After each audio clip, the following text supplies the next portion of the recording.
Hello मेरे प्यारे बच्चों, वेलकम बैक। बचा हुआ काम करते हैं। एक टॉपिक हमारा बाकी है फिजिकल केमिस्ट्री का, जिसे अभी हम पूरा करेंगे। वो है केमिकल काइनेटिक्स। तो समय खराब ना करते हुए शुरू करते हैं। केमिकल काइनेटिक्स ये बहुत ही आसान है। इसका क्वेश्चन डेड श्योर न्यूमेरिकली आएगा बेटा, और तो बहुत ज़्यादा इंपॉर्टेंट है। फोकस करिए, 5-6 पॉइंट में पूरा करते हैं इसको।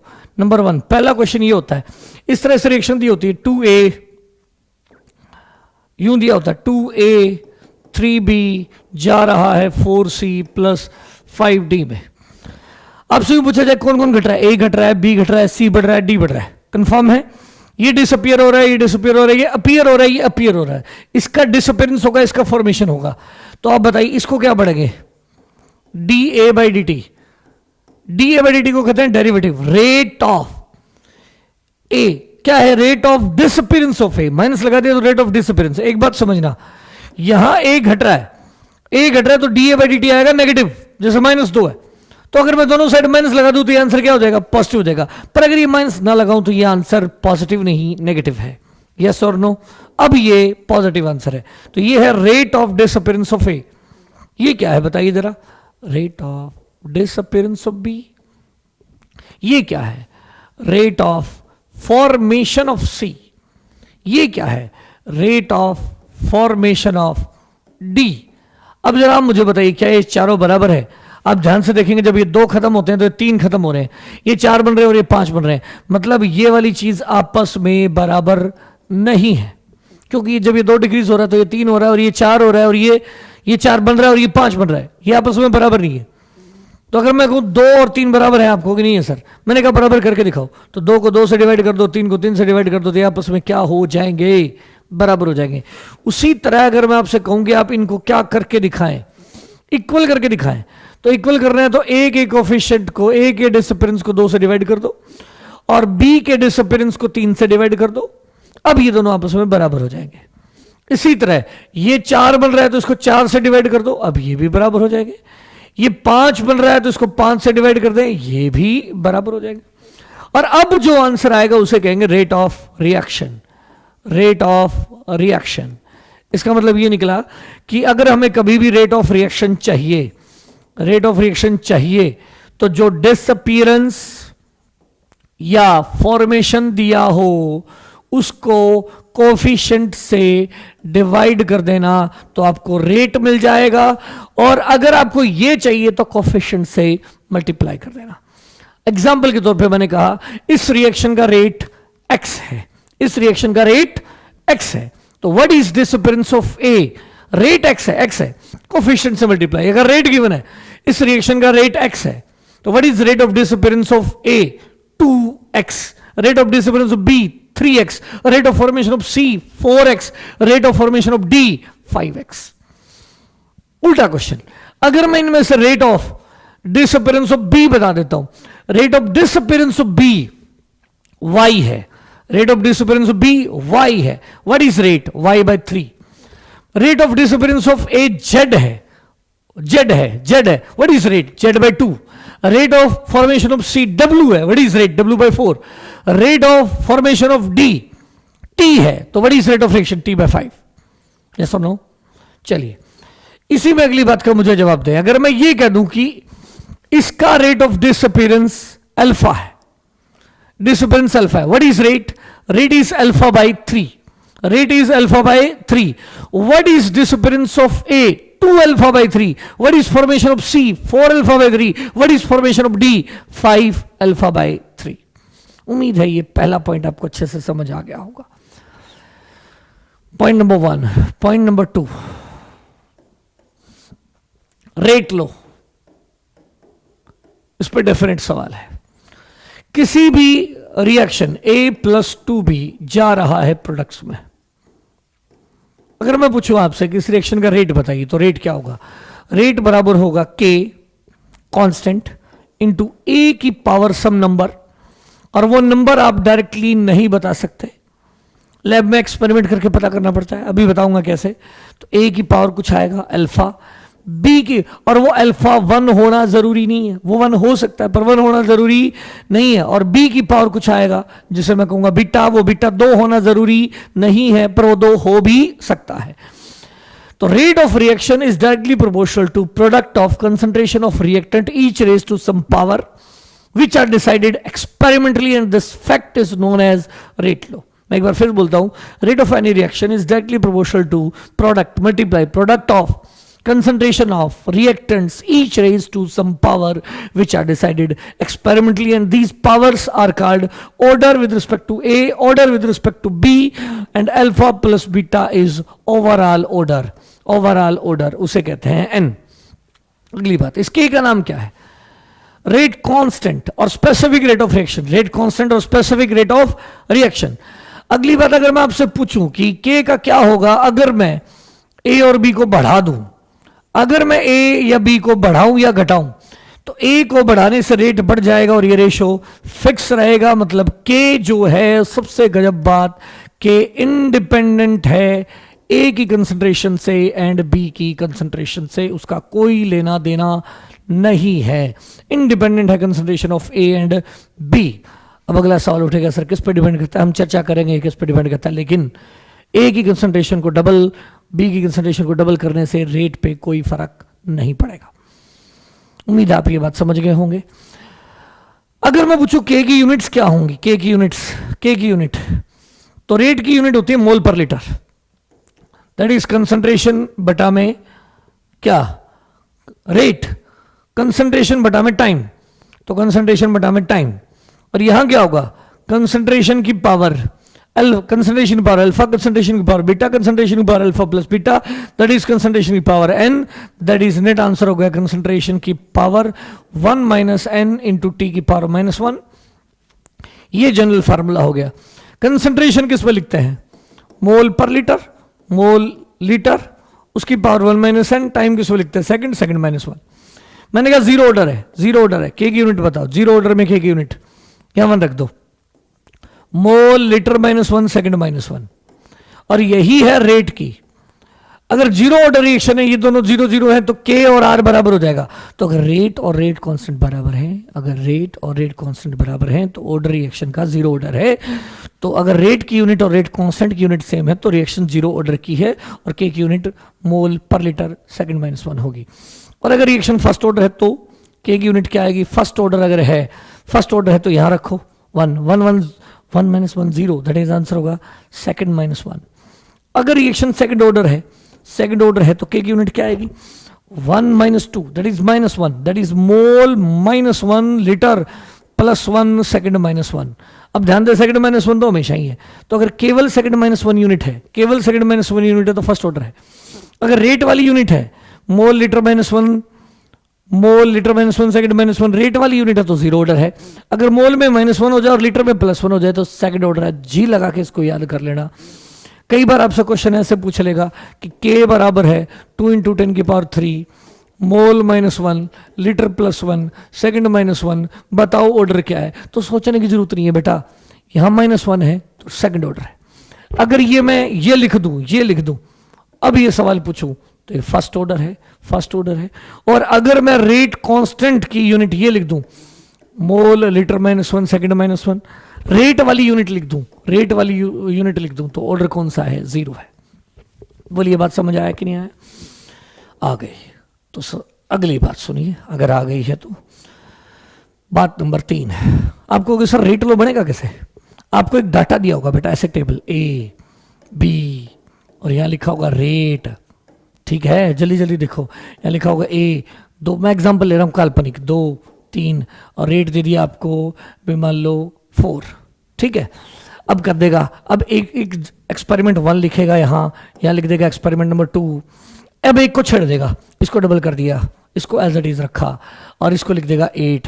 फिर एक्सपेरिमेंट नंबर 3 लिखा होगा, उसमें इसको फिक्स कर लेगा, इसको कुछ डबल कर देगा, जैसे 6 कर दिया, और फिर यहां कुछ वैल्यू लिखी होगी, डबल करने पे ये 32 हो गया, ठीक है। अब कहेगा रेट लो बताओ, क्या बताओ, रेट लो बताओ। तो आप ऐसे करना शुरू बेटा, रेट बराबर लिखना के ए की पावर अल्फा और बी की पावर बीटा, बी की पावर बीटा। एक तो मैनुअली समझो सीधा, ए को फिक्स करा, यहां बी फिक्स है, ए डबल किया, डबल करने पे डबल हो रहा है। तो एक बात याद करो यार, y डायरेक्टली x, इसका मतलब होता है डबल करने पे डबल, 3 गुना करने पे 3 गुना, 4 गुना करने पे 4 गुना। तो अगर दुगुना करने पे दुगुना, 3 गुना करने पे 3 गुना, 4 गुना करने पे 4 गुना, तो पावर 1 है। अगर मैं कहूं पावर 2 होती तो क्या होता, दुगुना करने पे आंसर आएगा 4 गुना, 3 गुना करने पे आएगा 9 गुना। तो अगर दुगुना करने पे 4 आए, 3 गुना करने पे 9 आए, तो पावर है 2। अगर पावर हो या तो 1 मिलेगी या 2 मिलेगी या 0। अगर 0 पावर है तो बेटा क्या होगा, दुगुना करने पे भी सेम रहेगा, 3 गुना करने पे भी सेम रहेगा, 4 गुना करने पे भी सेम रहेगा। तो अगर कंसंट्रेशन बदलने पे बदल ही नहीं रहा है तो पावर 0 है। दुगुना करने पे दुगुना हो रहा है तो 1 पावर है, दुगुना करने पे 4 गुना हो रहा है या 3 गुना करने पे 9 गुना हो रहा है, मतलब स्क्वायर हो रहा है, तो 2 पावर है। इतना याद करो, 0 और फर्स्ट और सेकंड ऑर्डर में से मिलेगा। अब आप यहां देखिए डाटा को जल्दी से, क्या हो रहा है बताइए, कि बी को फिक्स रखा, ए को डबल किया, डबल करने पे रेट हो गया डबल, डबल हो रहा है, तो इसका मतलब ए की पावर 1 है। बी, अब ये डाटा देखो, ए फिक्स है, यहां बी को क्या किया गया, डबल, डबल करने पे ये क्या हो रहा है, 8 से 32 हो रहा है, मतलब 4 टाइम्स हो रहा है। तो डबल करने पे 4 गुना हो रहा है, डबल करने पे 4 गुना हो रहा है, तो इसका मतलब 2 पावर है, 2 पावर है, तो बी की पावर 2 है। ये हो गया रेट लो। एक तो है ये तरीका बेटा, जिसका इसमें हाथ तंग हो उनके लिए एक और बता देता हूं। ऐसे लिख लो यार, पहला डाटा पुट कर दो यहां, रेट, पहला डाटा उठा के फटाफट रखो, स्पीड बढ़ाओ। रेट 4 के 2 की पावर अल्फा, 3 की पावर बीटा, फिर अगला डाटा पुट करो यहां, 8 के 2 की पावर नहीं 4 की पावर अल्फा और 3 की पावर बीटा, फिर तीसरा डाटा रखो 32 बराबर के। ये तो सरकारी हथियार है, ये तो हमेशा चलेगा। क्या होगा बताओ, कितना होगा, दिख तो रहा है ना भाई, के 4 की पावर अल्फा और 6 की पावर बीटा, 6 की पावर बीटा।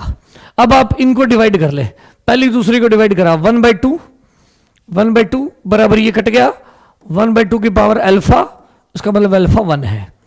दूसरा डाटा देखो, इसको और इसको डिवाइड करो, 1/1 ऐसा रेशियो लेना ताकि एक कट जाए एक बच जाए, 1/32, ये हो गया 1/2, 8/32, 1/4, 3/6, 1/2 की पावर बीटा, तो बीटा हो गया 2। इस प्रकार बन गया रेट लो। तो रेट लो का फार्मूला क्या आ गया बताओ जल्दी करके, हमारे पास आ गया भागता हुआ रेट लो का फार्मूला। रेट हो गया है, यहां लिख रहा हूं, रेट हो गया है के ए की पावर 1 बी की पावर 2। ठीक है, एक सवाल। अगला सवाल, ऑर्डर बताओ फटाफट, इनको जोड़ दो, 3। के की यूनिट बताओ, के की वैल्यू बताओ, के की वैल्यू लिखनी है तो रेट बाय ए की पावर 1 बी की पावर 2, रेट रख दो, कोई डाटा पुट कर दो यहां, 4 डिवाइडेड बाय ए की पावर 1, 2 की पावर 1, बी की पावर 2, बी कौन है 3 की पावर 2, यानी 4 बटे कितना आ गया, 4/9 गुणा 2 18, 2/9 आंसर आ गया। तो के की वैल्यू आ गई 2/9। What will be the unit, mole, litre -1 और सारे की पावर 1 - n ऑर्डर था 3, 1 - 3 सेकंड -1। बोलो बेटा समझे कि नहीं समझे। अगला क्वेश्चन देखो, इसी में अगर आपसे यूं कह दे कि प्यारे बच्चे यूं बता, अगर मैं ए को डबल कर दूं, बी को डबल कर दूं तो रेट का क्या होगा। ये तो बहुत ही मजाक है। ए को डबल कर दूं तो यहां 2 लिख दे 2a, बी को भी डबल कर दूं तो यहां 2b लिख दे, बता रेट का क्या होगा, तो के रहेगा 2 और यह हो गया 4 2 जा 8 टाइम्स ए बी स्क्वायर आ जाएगा और के ए बी स्क्वायर आर है, that is rate become 8 times, तो नया रेट हो जाएगा 8 गुना।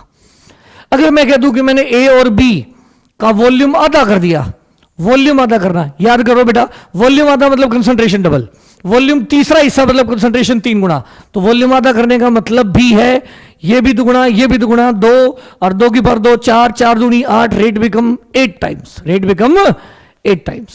हो गया। अगली बात, रेट लो बन गया हमारे पास, के भी आ गया, अब क्या सवाल पूछ सकता है? अगला सवाल है कि बताओ के किस पे डिपेंड करता है? जो रेट कांस्टेंट में आर बराबर हो गया के ए बी की पावर 2। अगला सवाल है कि बताओ ये जो के है उसका क्या होगा अगर मैं ए बी को बढ़ाऊं, ए बढ़ा दूं बी घटा दूं, तो ए बढ़ा दूं बी बढ़ा दूं, ए बढ़ा दूं बी बढ़ा दूं, तो रेट का क्या होगा? ए बढ़ाया बी बढ़ाया तो रेट बढ़ेगा, पर के क्या रहेगा? फिक्स रहेगा, क्योंकि के का किससे कोई लेना देना नहीं है। के का ए और बी से कोई लेना देना नहीं है। फिर अगला सवाल उठता है कि सर बताइए के किसके ऊपर डिपेंड करता है? तो आर्हेनियस ने हमें सिखाया है कि जो ये के है बेटा, ये डिपेंड करता है टेम्परेचर पे, और के का इक्वेशन है a into E to the power minus E A by are T. T temperature है, आर कांस्टेंट है, ई एक्टिवेशन एनर्जी है। कोई भी रिएक्टेंट है उसके पास जो एनर्जी होती है उसे कहते हैं एवरेज काइनेटिक एनर्जी, लेकिन उसे प्रोडक्ट बनने के लिए जो चाहिए उसे कहते हैं थ्रेशोल्ड एनर्जी। तो रिएक्टेंट को प्रोडक्ट में कन्वर्ट करने के लिए इतनी एक्स्ट्रा एनर्जी देनी पड़ती है, और उस एक्स्ट्रा एनर्जी का नाम होता है activation energy. The extra energy that must be given to reactant so that they convert into product is called activation energy. और ये प्रोफाइल में अगर ये डायग्राम में ये लेवल ओरिजिनल लेवल से ऊंचा हो तो एंडो रिएक्शन होगी, ये नीचा हो तो एक्सो रिएक्शन होगी, ये बराबर हो तो ना एंडो होगी ना ही एक्सो होगी, और इस वैल्यू को कहते हैं डेल्टा एच। और इस केस में ये ऊपर है तो ये पॉजिटिव है, और ये एंडो रिएक्शन, और अगर ये नीचे होता तो ये डेल्टा एच नेगेटिव होता और ये एक्सो रिएक्शन होती। अब सवाल ये उठता है कि ये जो एक्टिवेशन एनर्जी है वो अलग अलग रिएक्शन की अलग अलग होती है। जिस रिएक्शन की एक्टिवेशन एनर्जी ज्यादा होगी, ये पहाड़ी ऊंची होगी, तो उसका प्रोडक्ट बनना मुश्किल होगा। ई ज्यादा होगी तो के कम होगा, रिएक्शन स्लो होगी। और अगर ई कम होगा तो के ज्यादा होगा, रिएक्शन फास्ट होगी। अगली बात, अगर मैं टेम्परेचर बढ़ा दूं, क्या बढ़ा दूं? टेम्परेचर बढ़ा दूं तो क्या होता जाएगा? ये वाली चीज बढ़ेगी, टेम्परेचर बढ़ाएंगे तो ये बढ़ेगा, ये नेगेटिव में चीज घटेगी, और ये चीज घटेगी तो नेट आंसर बढ़ेगा, तो टेम्परेचर बढ़ाने पे के बढ़ेगा। तो मतलब जैसे जैसे टेम्परेचर बढ़ता जाएगा वैसे वैसे के बढ़ता जाएगा। तो के को बढ़ाने के दो तरीके हैं, या तो एक्टिवेशन एनर्जी कम हो या टेम्परेचर हाई हो। तो के तब हाई होगा जब या तो ई कम हो या टेम्परेचर हाई हो। उम्मीद है आपको समझ आ गई होगी बात। सारे रिएक्टेंट प्रोडक्ट में कब कन्वर्ट होंगे? या तो एक्टिवेशन एनर्जी जीरो हो जाए, जो कि प्रैक्टिकल नहीं है। एक्टिवेशन एनर्जी अगर जीरो हो जाए तो के बराबर ए आ जाएगा। तो ए है मैक्सिमम वैल्यू ऑफ के, मैक्सिमम वैल्यू ऑफ के ए है, मैक्सिमम वैल्यू ऑफ के ए है। और ये तब आएगा के ए के बराबर जब या तो ई जीरो हो या टेम्परेचर इनफाइनाइट हो, या तो ई जीरो हो या टेम्परेचर इनफाइनाइट हो। और ये दोनों ही बातें प्रैक्टिकली पॉसिबल नहीं होती, इसलिए के ए के बराबर नहीं होता। के हमेशा ए से थोड़ा बहुत कम होता है। अगली बात, अगर हम आपसे कहें कि इसका लॉगरिथम फॉर्मेट बनाओ, तो दोनों साइड लॉग ले लो, एल एन ले लो। L n k is equal to l N a minus आ जाएगा e A by are t, minus आ जाएगा e A by are t. अब हम कह देंगे आप एल एन के का 1/t से ग्राफ बनाएं, तो ये हो गया y, ये हो गया 1/t हो गया हमारा x, तो ये हो गया हमारा कट। एल एन ए है कट, स्लोप है नेगेटिव। कितनी है स्लोप?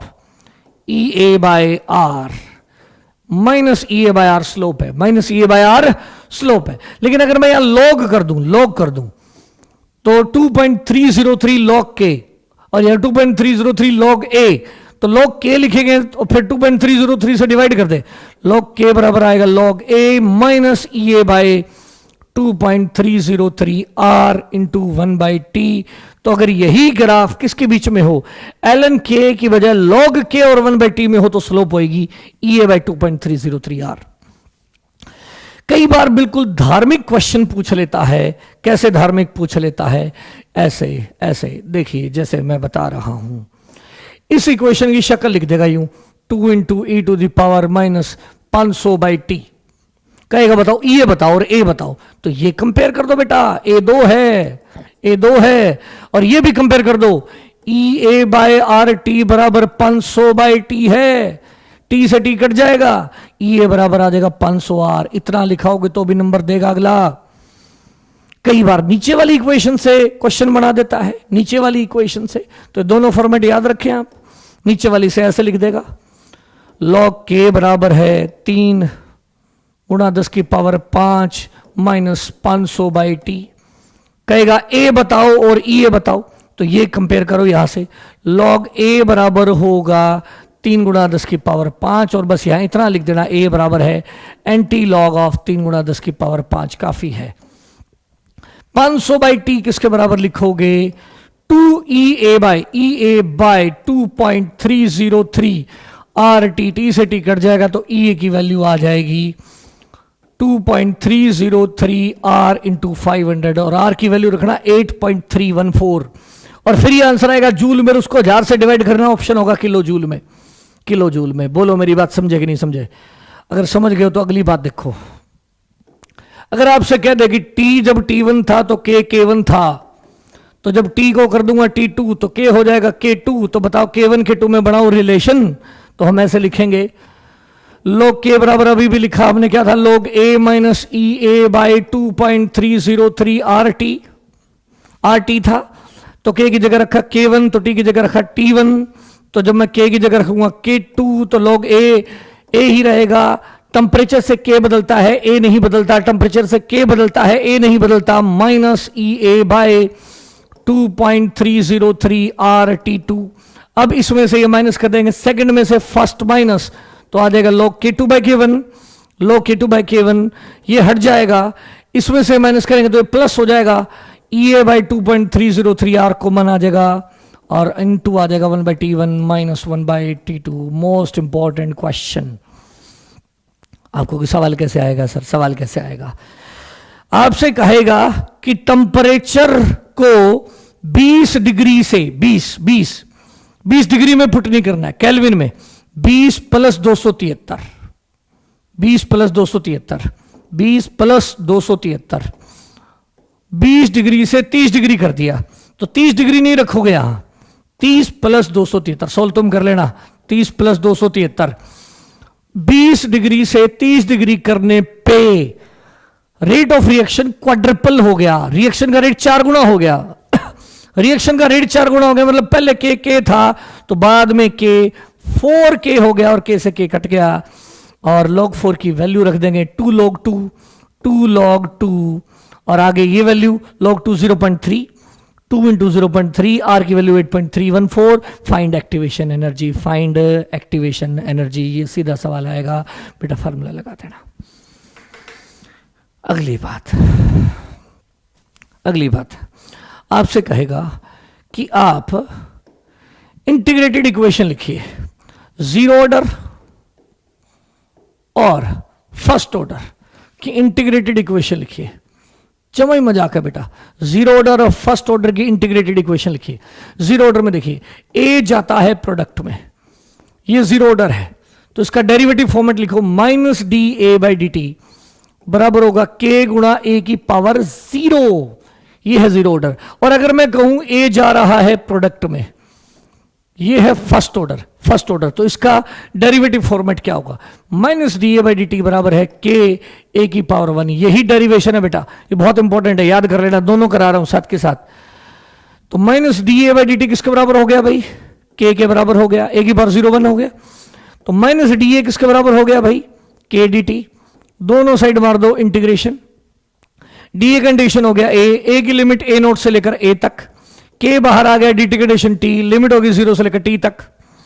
इसको पुट कर लो, ए माइनस ए नोट पर आगे माइनस है तो पलट लो, ए नोट माइनस ए बराबर आ गया के टी, तो टी बराबर आ गया कि मतलब के बराबर आ गया कितना, के होगा a naught minus A bye T, ये होगा इंटीग्रेटेड फॉर्म। तो के याद करें, जीरो ऑर्डर रिएक्शन में के का फॉर्मूला है a naught minus a by t, a naught minus a by t, and this is called integrated equation, this is called integrated zero order reaction. मैं पूछूं हाफ लाइफ बताओ, t बराबर half half life वो होगा जब ए बचा हुआ ए naught by to हो जाएगा, ए नॉट बाई टू हो जाएगा, तो टी को रखो हाफ लाइफ, तो के बराबर a naught minus a naught by two divided by half life. तो हाफ लाइफ का फार्मूला आ गया बेटा a naught by two k. याद करें हाफ लाइफ का फार्मूला है जीरो ऑर्डर में a naught by two k, a naught by two k zero order में, के बराबर a naught minus a by a naught initial value a है, बची हुई वैल्यू टी है टाइम। तो ए नोट को ए होने में लिया गया टाइम, ए नोट को ए होने में लिया गया टाइम, तो के बराबर होगा a naught minus a by t is equal to k. Half life का formula A naught by two k, a naught initial concentration है। फर्स्ट ऑर्डर की इंटीग्रेटेड बनाते हैं फटाफट। एक जैसे वेरिएबल एक side, 1 by a d a, 1 by a d a, 1 by a d a is equal to हो गया के डी टी। दोनों साइड करो integration. 1 by x D X condition होता है L N X L N A, A की limit ए note से लेकर ए तक इज इक्वल टू हो गया के टी, टी की लिमिट 0 से लेकर टी तक, तो वो टी आ गया।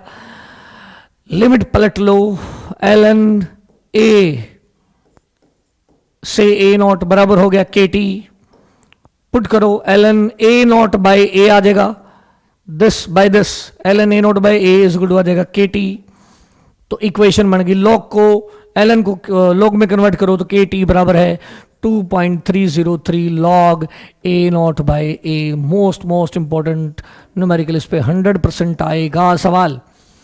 तो पहले याद करो भाई, फर्स्ट ऑर्डर की इंटीग्रेटेड इक्वेशन है K T is equal to 2.303 log initial concentration divided by T time बाद बची हुई कंसंट्रेशन, टी टाइम बाद बची हुई कंसंट्रेशन। अगला सवाल है कि हाफ लाइफ क्या होगा, फर्स्ट ऑर्डर का हाफ लाइफ क्या होगा। फर्स्ट ऑर्डर का हाफ लाइफ, जब टी को आप हाफ लाइफ रखेंगे तो जो ए है वो ए नोट बाई टू रखेंगे, ए को ए नोट बाई टू रखो तो के गुणा टी हाफ लाइफ बराबर हो जाएगा 2.303 log A not divided by A naught by to, A note से ए नोट कट गया तो के टी हाफ लाइफ बराबर आ गया 2.303 लॉग टू। लॉग टू को ऐसे भी लिख सकते हैं L N two, 2.303 log two को लिख सकते हैं एल एन टू, तो हाफ लाइफ बराबर आ गया L N two by K. Very important, L N two का value 0.693 by K. Half life का फार्मूला याद कर ले, हाफ लाइफ का फर्स्ट ऑर्डर में 0.693 बाई के, फर्स्ट ऑर्डर में हाफ लाइफ का formula A naught by two K. अब देखिए जीरो वर्सेस फर्स्ट तुलना करते हैं जीरो वर्सेस फर्स्ट। जीरो में के टी बराबर क्या है, के टी बराबर है A naught minus A. First order में के टी बराबर क्या है, के टी बराबर है 2.303 लॉग ए नॉट बाई ए। ठीक है, जीरो ऑर्डर में हाफ लाइफ का formula A naught by two के है। जीरो ऑर्डर में, फर्स्ट ऑर्डर में हाफ लाइफ का फार्मूला क्या है 0.693 बाई के है। इसका मतलब इसमें हाफ लाइफ किसके साथ बढ़ेगा, ए नोट के साथ बढ़ेगा, और इसका जो हाफ लाइफ है उसका इनिशियल कंसंट्रेशन से कोई लेना देना नहीं है। रेट की इक्वेशन जीरो ऑर्डर में, रेट की इक्वेशन ओनली के, यहां रेट की इक्वेशन के इंटू ए की पावर 1, यानी अगर रेट पूछा जाए तो जीरो ऑर्डर में रेट समय के साथ फिक्स रहेगा, और फर्स्ट ऑर्डर में जो रेट है वो समय के साथ ए घटेगा। शुरू में ए नॉट फुल होगा, फिर समय के साथ ए घटेगा, समय के साथ रिएक्टेंट घटेंगे तो रेट समय के साथ घटेगा। तो फर्स्ट ऑर्डर रिएक्शन पहले तेज होती है फिर स्लो होती जाती है, लेकिन zero order reaction fix speed से होती है। उम्मीद है आपको बात समझ आ गई होगी।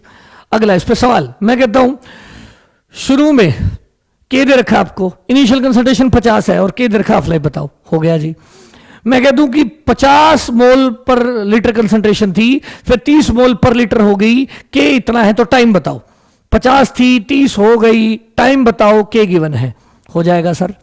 यहां सवाल देखिए, यहां कैसे सवाल आएगा, यहां ऐसे सवाल होगा, आपसे कहेगा हाफ लाइफ दे रखा है 2 मिनट, तो के आ गया। हाफ लाइफ 2 मिनट है तो यहां से क्या आ गया, बोलो जल्दी करके, हाफ लाइफ 2 मिनट है तो के आ गया। ठीक है जी, के आ गया। अब ये यूज करेंगे, के आ गया। अब यूं कहेगा बताओ रिएक्टेंट को 1/16 होने में कितना वक्त लगेगा, तो यहां ए नोट और यहां रखेंगे ए नोट बाय 16, ए नोट से ए नोट कट जाएगा, ऊपर आ जाएगा 16 log 16, उसको लिख लेंगे 2 की पावर 4, वो हो जाएगा 4 log 2, टाइम पूछाएगा कि ए नोट को ए नोट बाय 4 होने में कितना वक्त लगेगा। तो इस प्रकार आप सवाल को सॉल्व कर सकते हैं। अगली बात, अगला सवाल आपसे यह पूछा जा सकता है परसेंटेज में आपसे कहेगा 50% रिएक्शन होने में टाइम लगा इतना, बताओ 90% रिएक्शन होने में लगेगा टाइम कितना। तो इस तरह के सवाल ऐसे करते हैं बेटा, k गुणा 50% बराबर लिख देना 2.303 लॉग, पहले 100 मान लेना 100, फिर 50% रिएक्शन खत्म हो गई तो शुरू में ये a 100 था, 100 में से 50 गया तो नीचे कितना बच गया 50। फिर कहेगा बताओ 99.9% रिएक्शन होने में कितना टाइम लगेगा। 99.9% बराबर होगा 2.303 log 100 by 100 minus 99.9 that is 0.1। अब इन दोनों का क्या ले लेना, रेशियो k से k कट जाएगा तो आपके पास t 50% और t 99% में क्या आ जाएगा, रिलेशन आ जाएगा। तो इस तरह से एक ये सवाल कर सकते हैं। एक फर्स्ट ऑर्डर पे बहुत ही ब्यूटीफुल क्वेश्चन होता है, कौन सा गैसियस फेज में, फर्स्ट ऑर्डर का गैसियस फेज में बहुत फेमस क्वेश्चन है। SO2Cl2 टूट रहा है SO2 प्लस Cl2 में और एक टेबल दी होती है इसके अंदर, ठीक है, और यहां लिखा होता है टोटल प्रेशर और यहां लिखा होता है टाइम, यहां लिखेगा 0 पे 0.5 कहेगा प्रेशर ATM में है, फिर कहेगा 100 मिनट, टाइम कह देगा मिनट में है, और कहेगा फिर प्रेशर हो गया है 0.6, टोटल प्रेशर 0.6 हो गया है। बताओ ये रिएक्शन अगर फर्स्ट ऑर्डर है तो इसका K निकाल के दिखाओ। तो आपको फार्मूला ऐसे लिखना बेटा, KT बराबर होगा 2.303 लॉग इनिशियल प्रेशर PSO2Cl2 का इनिशियल वाला डिवाइडेड बाय PSO2Cl2 का T टाइम बाद वाला। अब आप शुरू में T0 को कहते हैं शुरू में कितना प्रेशर था 0.5 और शुरू में ये दोनों थे ही नहीं और ये दोनों थे नहीं तो 0.5 इसका था, तो 2.303 लॉग 0.5 डिवाइडेड बाय ये नहीं पता, ये निकालना है। अब टाइम हो गया कितना 100 मिनट टाइम हो गया 100, तो यहां रख दो 100।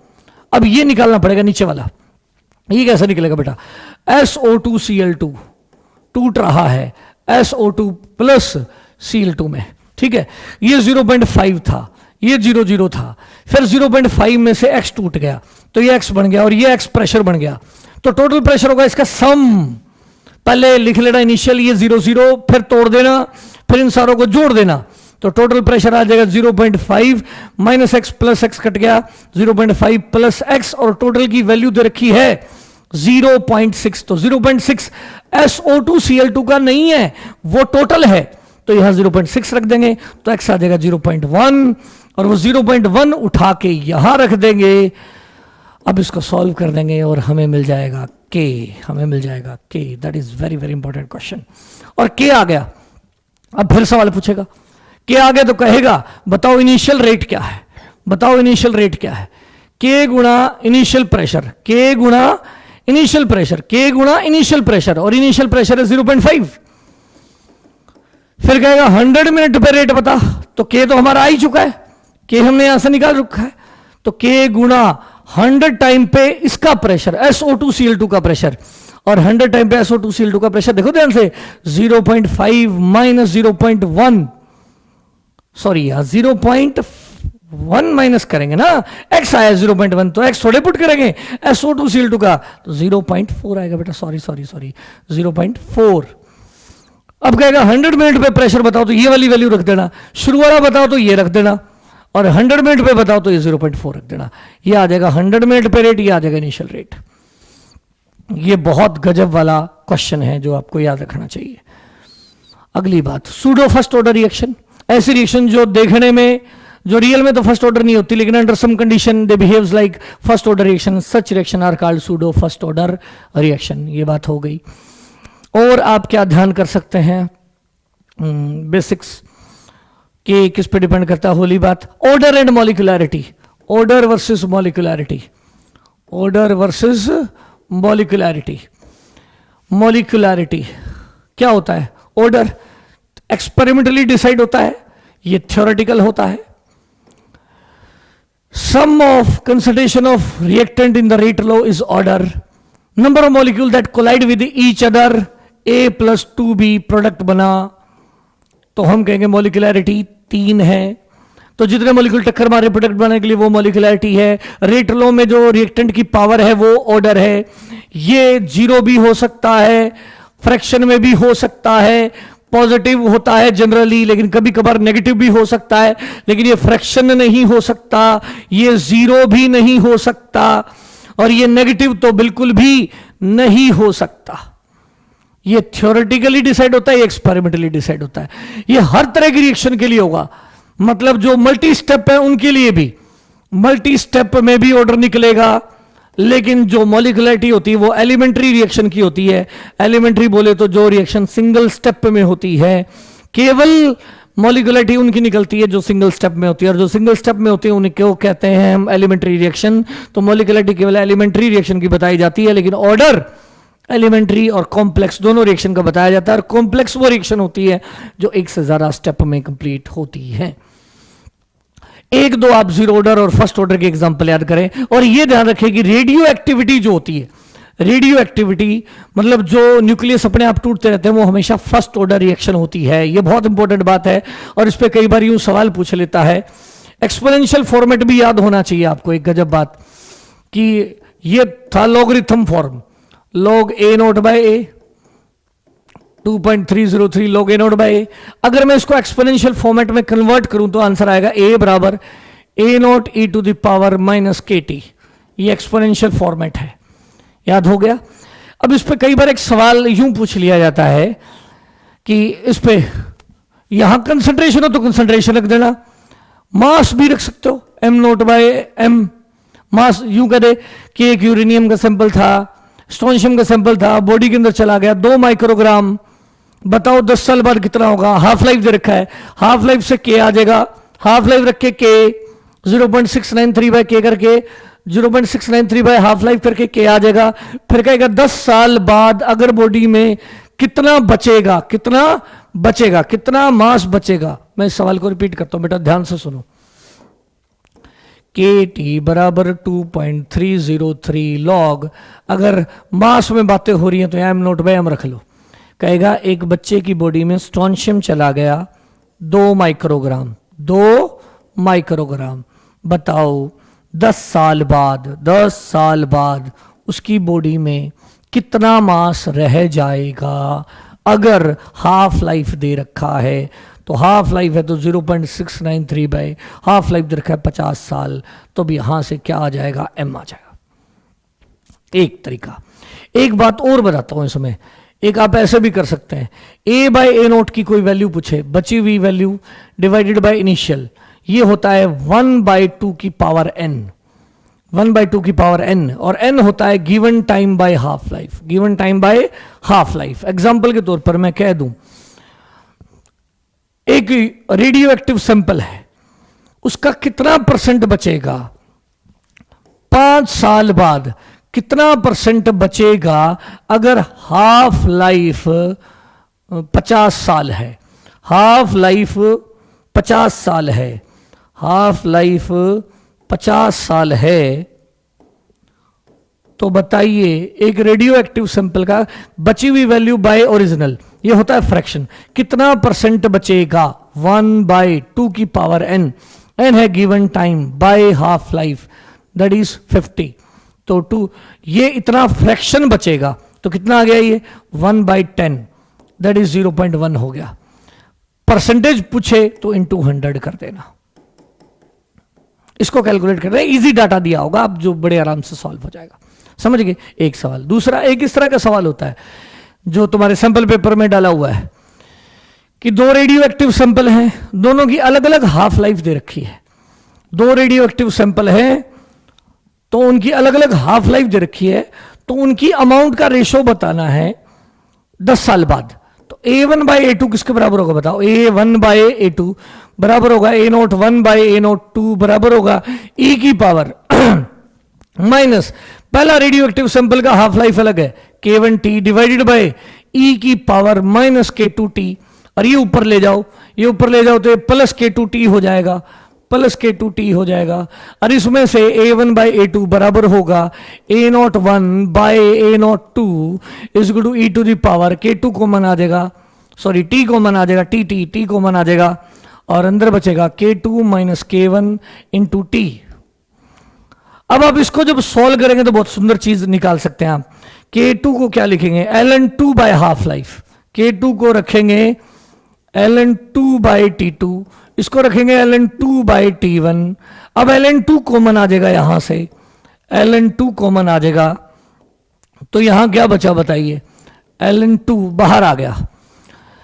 अब इस सारी चीज को पावर में ले जाओ, A01 by A02 is equal to हो जाएगा ln2 की पावर कितना, सॉरी e की पावर में ln2, और 2 की पावर में आ जाएगा क्या, 1/T2 minus 1/T1 into T।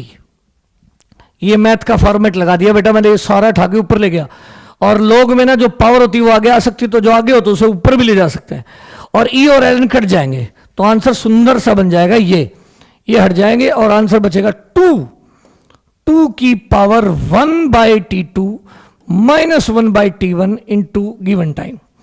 अब सुनो, इस फार्मूले को अगर आप याद कर पाओ तो बहुत बढ़िया है, काफी काम आएगा। कैसे, दो रेडियो एक्टिव सैंपल हैं, दोनों की इनिशियल अमाउंट सेम है, दोनों की इनिशियल अमाउंट सेम है, मतलब ऊपर भी एक्स अमाउंट और नीचे भी एक्स अमाउंट है।